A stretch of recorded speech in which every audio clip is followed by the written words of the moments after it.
Magandang araw po mga boss. Update ko lang po kayo sa mga items on hand po natin. Ayan, mabilisang video lang po. Umpisahan natin sa pinakamaiksi. Ito po yung hunting knife natin. Available na ulit. Full tang. Yung bakal na ginamit natin sa talim nila, 5160. High carbon steel. Oil quench. Pare-pares lang po ng materials yan. Ito po 8.5 inches yung blade length. Almost 9 inches na yung haba ng talim niya. Full tang, may skull breaker sa dulo. Yun yung handle niya, kamagong yung handle. Available po yan. Ito po yung kanyang kaluban. Yan. Mahogany yung kaluban na ginamitan ng wood stain para maging dark. May ukit. May belt loop din siya. Yun. Sumunod, meron tayong Chris Dagger. Yan. Available na ulit.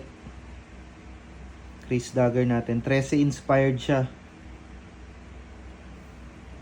10 inches naman yung blade length niya. Matalas na yan. Kabilaan. Handguard stainless. Tapos kamagong din yung handle niya. Nakapin yung tang. Narrowing tang. Ganda. 10 inches blade length. Available din po to.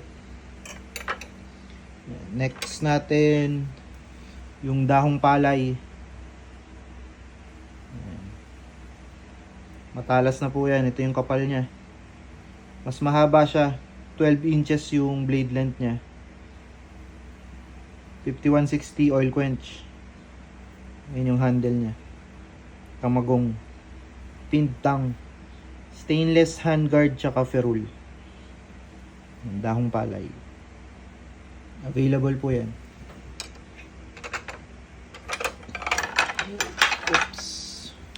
Yan, meron din tayong ginunting. Sa mga nagre-request ng ginunting. 12 inches din yung blade length niya.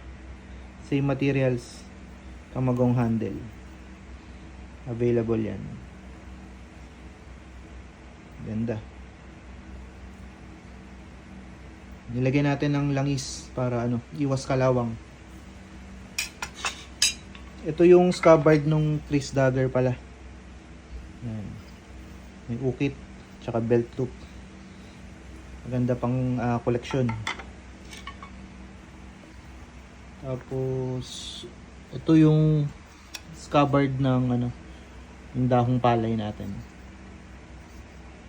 Mahogany na ginamitan ng wood stain.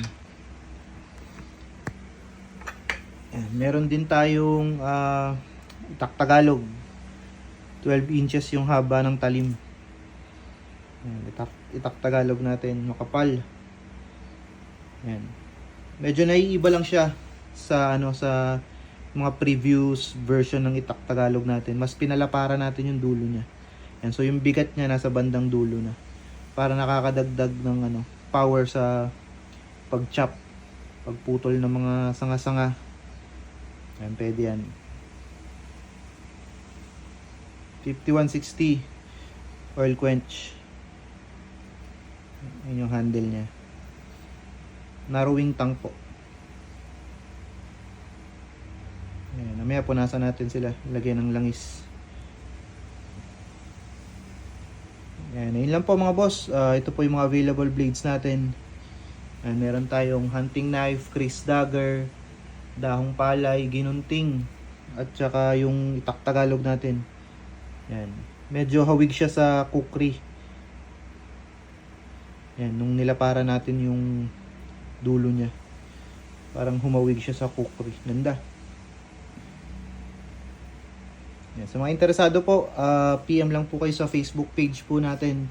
Sa mga nakakapanood po sa YouTube, check nyo po yung description ng video. Meron po dyang Facebook link. Click nyo lang po yan.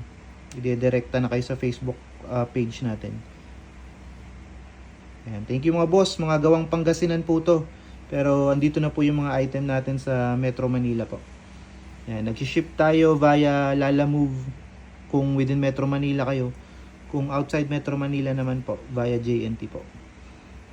Mode of payment natin, GCash at saka bank transfer.